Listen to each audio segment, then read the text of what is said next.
Hello everyone, welcome to my channel. तो आज हम करने वाले हैं अपने कॉम्प्रिहेंशन पैसेज का सेट नंबर 2। तो स्टार्ट कर लेते हैं हम अपने आज के कॉम्प्रिहेंशन पैसेज से। ठीक है, तो देखो हमारा आज का कॉम्प्रिहेंशन पैसेज में क्या है। तो ये है, देखो, a fox one day fell into a deep well and could find no means of escape. देखो यहाँ पे क्या बात हो रही है इस पैसेज में कि एक फॉक्स होता है। ठीक है, तो उसके बारे में बात की गई है कि एक दिन क्या होता है, fail into a deep well, वो एक गहरे कुएं में क्या होता है, गिर जाता है। And could find no means of escape, और फिर वो देखता है कि अरे यहाँ से तो बचने का कोई रास्ता ही नहीं है। Meanwhile a goat overcome with thirst came to the same well, and seeing the fox, enquired the reason for which the fox was in the well। अब क्या होता है यहाँ पे, मीन वाइल इसका मतलब क्या है, इसी बीच, इसी दौरान, इसी समय पे, है ना, इसका मतलब ये होता है। तो क्या होता है, इसी समय क्या होता है, एक जो गोट होता है ना, एक मिनट रुकेंगे, इसी समय क्या होता है, जो एक गोट होता है वो ओवरकम विथ थर्स्ट, यानी कि बहुत प्यास से व्याकुल होता है, उसे बहुत तेज प्यास लगी होती है। कैम टू द सेम, वो सेम वेल, सेम उसी कुएं के पास आता है और देखता है अरे यहाँ पे तो फॉक्स है इस कुएं के अंदर। फिर वो उससे रीजन पूछता है कि अरे तुम इस कुएं में कैसे आ गए। ठीक है, नेक्स्ट पे चलते हैं। तो वो concealing his sad plight under a merry guise, the fox indulged in a lavish praise of the water, saying it was excellent beyond measure, and told the goat that he deliberately jumped into the well to enjoy its benefit। तो यहाँ पे क्या होता है, concealing का मतलब क्या होता है, छिपाना, किसी भी चीज को छिपाना। ठीक है, concealing his sad plight under a merry guise। Under a मेरी गाइस, यहाँ पे मैं थोड़ा सा बताऊंगी। यहाँ पे अंडर अ मेरी गाइस, ये एक फ्रेज होता है, अंडर अ मेरी गाइस।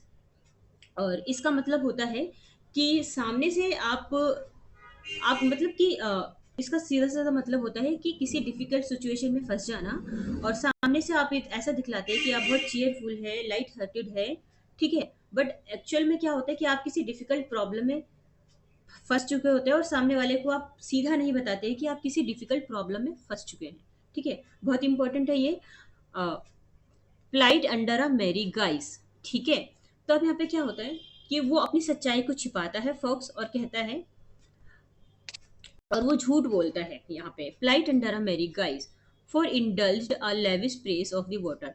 जो फॉक्स होता है वो क्या करता है, वाटर के बारे में बहुत तारीफ करता है, क्योंकि क्या होता है, ये खुद ही ऑलरेडी वेल में गिर चुका है, कुआं में गिर चुका है, और अभी क्या कर रहा है, वाटर की तारीफ कर रहा है। ठीक है, और कहता है ये तो बहुत एक्सीलेंट है, बहुत अच्छा है। और वो उसको बताता है कि, वो गोट को बताता है कि वो डेलिबरेटली इस वेल में आया है, मतलब कि जानबूझकर, डेलिबरेटली का मतलब होता है जानबूझकर, इंटेंशनली, पर्पसली। ठीक है, देखो डेलिबरेटली वर्ड बहुत इंपॉर्टेंट है, और ये एसएससी में बहुत ज्यादा पूछा जाने वाला वर्ड है। ठीक है, तो वो क्या करता है, यहाँ पे जो फॉक्स है वो गोट को बतलाता है कि वो खुद ही इस कुएं के अंदर आ गया है, ताकि जो ये पानी है ना कुएं का, इसका इंजॉय ले सके, इंजॉय इट्स बेनिफिट, इसका बेनिफिट ले सके, इस बेनिफिट को इंजॉय कर सके।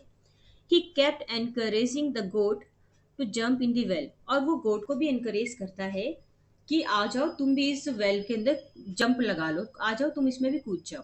देखो वहां पे, यहाँ पे हुआ क्या है, जो फॉक्स है वो कुएं में किसी रीजन से गिर गया है। ठीक है, अब बट उसको चाहिए हेल्प, क्योंकि उसको पता है कि मैं यहाँ से बच के तो निकलूंगा नहीं। बट वो सेम चीजें गोट को नहीं बता रहा है कि वो किसी प्रॉब्लम में फंस चुका है। वो गोट को क्या बोलता है, वो अपने, वो क्या बोलता है गोट को कि तुम भी इस वेल में कूद जाओ, यानी कि वो खुद तो फंस गया है, वो चाह रहा है कि इसको भी मैं फंसा दूं, और इससे हो सके तो कोई हेल्प ले लूं अपनी। ठीक है, तो ये सच नहीं बोल रहा है कि ये डिफिकल्टी में है। इसने क्या किया है, अंडर अ मेरी गाइस, इसने डिफिकल्ट प्रॉब्लम को छुपाया है, और सामने से इसने दिखाया कि मैं बहुत खुश हूँ और अपनी मर्जी से इस कुएं में आ गया हूँ। ठीक है, नेक्स्ट की तरफ चलते हैं। तो नेक्स्ट क्या है हमारा, the goat mindful of his thirst thoughtlessly jumped down, but just as he drank, the fox informed him of the difficulty they were both in। देखो यहाँ पे मैं आपको बता दूं, यहाँ पे माइंडफुल एक वर्ड है, इसका मतलब होता है अलर्ट रहना और बिवेयर रहना, ठीक है, सावधान रहना, अलर्ट रहना। माइंडफुल का मतलब होता है, ठीक है। तो अब यहाँ पे क्या होता है कि जो द गोट है ना, mindful only of his thirst, उसको सिर्फ अपने थर्स्ट के बारे में पता होता है, क्योंकि जो गोट है बहुत ज्यादा प्यासी होती है, उसको बस इतना पता होता है कि मुझे प्यास लगी है, मुझे पानी पीना है। तो वो क्या करता है, थॉटलेसली, बिना सोचे समझे ही कुएं के अंदर वो जंप लगा लेता है। वो ये भी नहीं सोचता कि अरे मैं जंप लगा रहा हूँ 1 मिनट तो मैं दोबारा वहां से निकल पाऊंगा या मैं कैसे निकलूंगा, ऐसा कुछ भी नहीं सोचता है। वो सीधा कुएं में जंप लगा लेता है, क्योंकि उसको ये होता है कि मुझे प्यास लगी है बहुत तेज, मुझे पानी पीना है, ठीक है। But just as he drank, जैसे ही वो पानी पी लेता है, तो फॉक्स उसको इन्फॉर्म करता है। क्या इन्फॉर्म करता है कि देखो, हम दोनों ना किसी डिफिकल्टी में पहुंच फंस चुके हैं, हम दोनों किसी डिफिकल्ट प्रॉब्लम में पहुंच चुके हैं। And suggested a scheme for their common escape, और एक स्कीम, एक प्लान बनाता है कि देखो मेरे पास एक प्लान है, मैं तुमको सजेस्ट करता हूँ जिससे कि हम बच जाएंगे, हम दोनों बच जाएंगे। If said he if said he you will place your, अगर तुम हाँ बोलो तो मैं तुमको बताता हूँ। फॉक्स कहता है ऐसा गोट को कि तुम हाँ बोलो तो मैं तुमको बताता हूँ। वो बताता है कि place your 4 feet upon the wall and bend your head, I will run up your back and escape and I will help you out afterwards. तो यहाँ पे क्या बोलता है कि तुम एक काम करो, जो तुम्हारा 4 फीट है ना, आगे का जो पैर है ना, उसको तुम वॉल में, जो कुएं का जो दीवार होता है ना, जैसे ये कुआं है, ठीक है। अब यहाँ पे उसने ये बोला कि जो तुम यहाँ पे अपना फीट रखो, पैर रखो, 4 फीट आगे का पैर रखो और अपना सर तुम यहाँ रखो, ऐसा करके बताता है, ठीक है। तो बोलता है कि तुम अपना पैर रखो और अपना सिर आगे रखो, और मैं क्या करूंगा, मैं तुम्हारी बैक पे ऐसे चढ़ जाऊंगा, बैक से ऐसे दौड़ते हुए तुरंत ऊपर की साइड आ जाऊंगा, और जब जैसे ही मैं ऊपर आ जाऊंगा, बाहर की साइड आ जाऊंगा, तो मैं तुम्हारी भी हेल्प कर दूंगा, ठीक है। तो जो गॉड होती है वो तुरंत रेडी भी हो जाती है इस चीज के लिए। असेंटेड मतलब एग्री कर देना अपनी बातों को, ठीक है। असेंट मतलब एग्री होना। तो गॉड तुरंत ही एग्री हो जाती है, और फोक्स क्या करता है, लिफ्ट अपॉन हिज बैक, उसके बैक पे तुरंत एकदम से चढ़ जाता है, steadying himself with a goat's horns and he safely reach the mouth of the well. अब क्या होता है, वो क्या करता है गॉड के बैक पे चढ़ के उसका हॉर्न जो हॉर्न होता है ना, जो उसका सिंग होता है, उसके साइड से पकड़ के वो safely mouth of the well पहुंच जाता है, यानी कि जो कुएं का जो मुंह है ना, उसके मतलब कि जो अप साइड है ना कुएं के, वो पहुंच जाता है। And made off as fast as he could, मतलब जितनी जल्दी उससे हो सकता था, जल्दी जल्दी वो ऐसा कर लेता है, ताकि वो तुरंत वहां से बच जाए, वहां से निकल जाए। देखो यहाँ पे एक वर्ड आया है मेड ऑफ, इंपॉर्टेंट वर्ड है मेड ऑफ। मेड ऑफ का मतलब क्या होता है, to leave quickly in order to escape, मतलब कि 1 मिनट रुकेंगे। मेड ऑफ मीन्स होता है कि किसी जगह से तुरंत निकलने की कोशिश करना, जितनी जल्दी हो सके उतनी जल्दी निकल जाना। तो इंपॉर्टेंट वर्ड है मेड ऑफ, ठीक है। Made off as fast as he could, जितनी जल्दी उससे हो सका वो वहां से निकल लिया। When the God upbraided him for breaking his promise, he turned around and cried out, "You foolish, you old fellow!" तो क्या होता है, जैसे वो बाहर निकल जाता है, फिर जब गोट की बारी आती है, तो वो गोट कहता है, अपब्रेड का मतलब क्या होता है, किसी को डांटना, ठीक है, इंपॉर्टेंट वर्ड है। अब किसी को डांटना, या फिर किसी को ये बताना कि देखो तुम गलत कर रहे हो, इस वे में डांटना। जैसे हम कई बार होता है ना, हम बोलते हैं कि, या हम किसी को डांटते हैं और हम बोलते हैं यार ये चीज ठीक नहीं है, तुम ये गलत कर रहे हो, तो हम थोड़ा सा डांटने के वे में बोलते हैं ना, तो दोनों मतलब होते हैं इसके, ठीक है। तो जो गोट है उसको अपग्रेड करती है, उसको स्कोल्ड करती है, डांटती है, देखो तुम गलत कर रहे हो, तुम अपना ना ब्रेकिंग हिज प्रोमिस, तुम अपना प्रोमिस जो है ना वो ब्रेक कर रहे हो, तोड़ रहे हो। ही टर्न्ड अराउंड, वो मुड़ता है पीछे, कौन, जो फॉक्स है वो पीछे मुड़ता है और चिल्लाकर कहता है, यू फुलिश ओल्ड फेलो, अरे मूर्ख, ऐसा बोलता है, किसको बोलता है, गोट को बोलता है कि अरे मूर्ख, if you had as many brains in your head as you have hairs in your beard, you would never have gone down before you had inspected the way up, nor have exposed yourself to danger from which you have no means of escape। अब यहाँ पे जो fox है वो कहता है कि जितना तुम्हारी जो दाढ़ी है ना उसमें बाल है ना, जितना तुम्हारी दाढ़ी में बाल है, उतना ही दिमाग तुम्हारे तुम्हारे सर में होता, उतना ही तुम्हारे अंदर उतना ही दिमाग तुम्हारे अंदर होता। तो तुम कभी भी ना ऐसे कूदते नहीं कुएं में, ठीक है, बिना ये जाने हुए कि अगर तुम कूद जाओगे तो तुम बाहर कैसे निकलोगे, तुमने तुम अपने आप को किसी डेंजर से कैसे बचाओगे। तुमने ऐसा कुछ भी नहीं सोचा और तुम डायरेक्टली कूद गए, ठीक है। तो वो यही बोलता है कि अब तो तुम्हारे पास कोई भी रास्ता ही नहीं है बचने का। इसलिए हमें कोई भी काम, जैसे कि हम कहते हैं नहीं कि कोई भी काम हम जब करते हैं तो एक बार हमें उसका बैड रिजल्ट भी, बैड पॉसिबल रिजल्ट कि अच्छा ऐसा भी हो सकता है, तो वो हमें जान लेना चाहिए। तो यहाँ पे जो फॉक्स है उसने उसको यही बोला है कि तुमने कूदने से पहले एक बार भी नहीं सोचा कि मैं बाहर निकलूंगा कैसे, और तुम डायरेक्टली कूद गए और अब तो तुम्हारे पास कोई रास्ता ही नहीं है बचने का। एक तरह से यहाँ पे देखो, ये बात भी लागू होती है कि जो फॉक्स है उसने गलत किया, उसने बकरी का, जो भी गोट है उसका फायदा उठाया, ठीक है।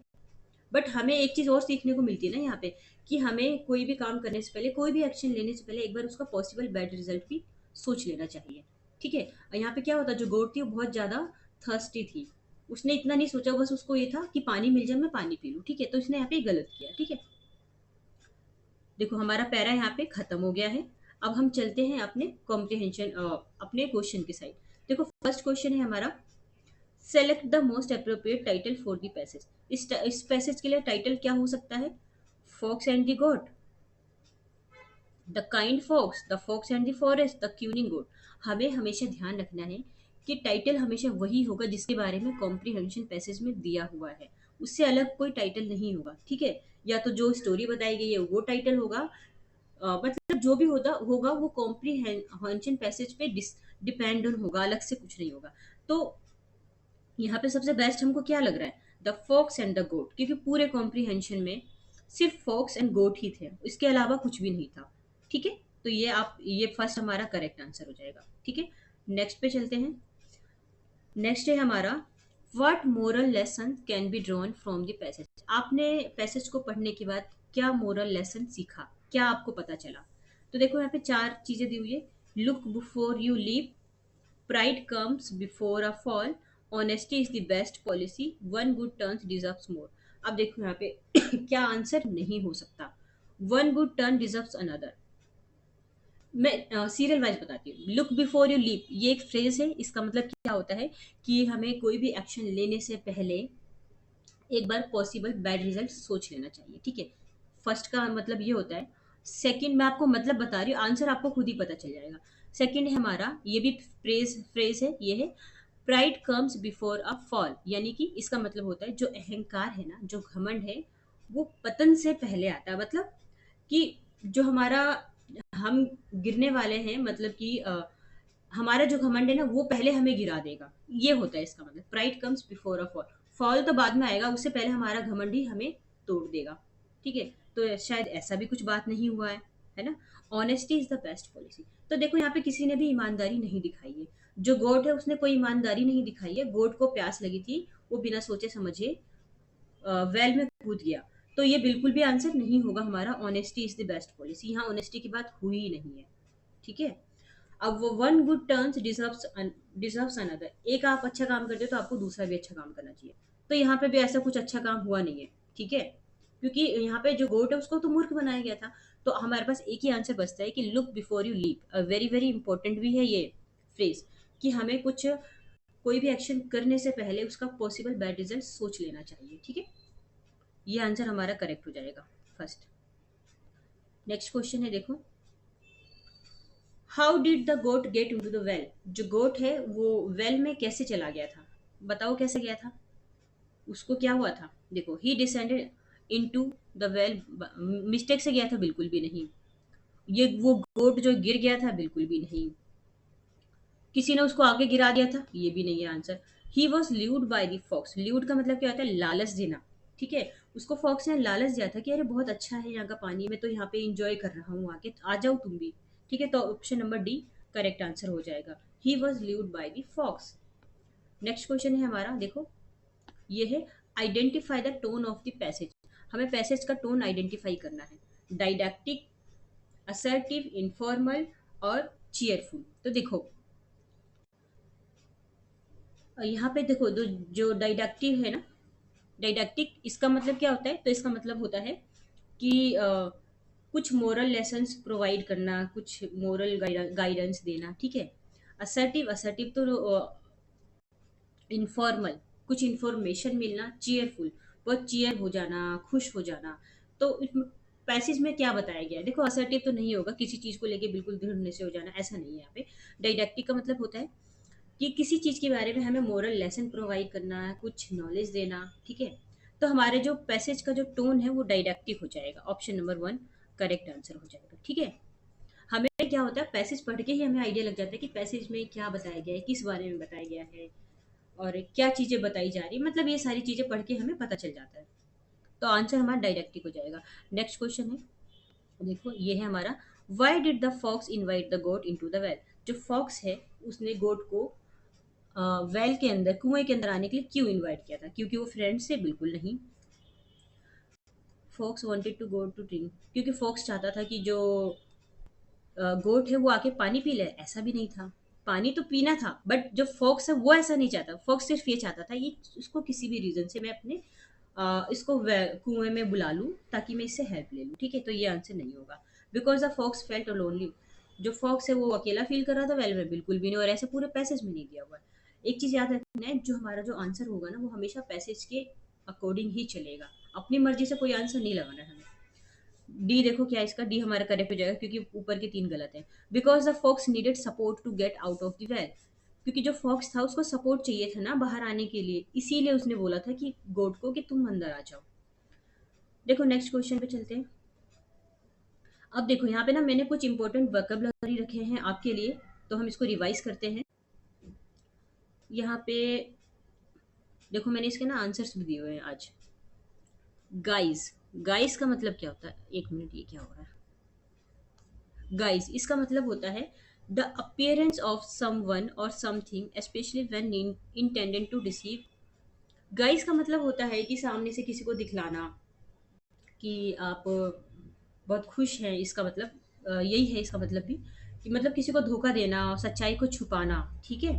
और जो मैंने आपको एक बताया था ना phrase, flight under a merry guise, उसमें भी तो गाइस वर्ड था ना, तो वहां से आप डिलीट कर सकते हैं। देखो यहाँ पे आ गया, flight under a merry guise, इसका मतलब क्या होता है?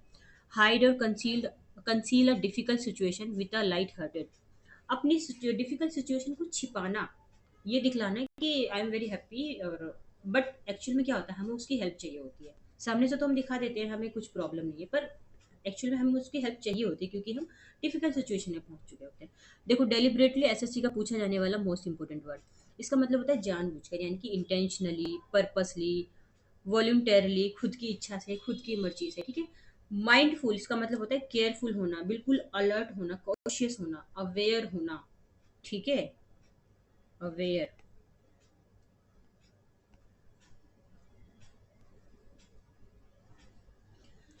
और नेक्स्ट है हमारा मेड ऑफ। मेड ऑफ का मतलब क्या होता है? To leave quickly, usually to escape, तुरंत से भाग निकलना, बेसिकली बचने के लिए, ठीक है। फ्रेज देखो, एक फ्रेज भी आया हमारे पास, ये क्या है?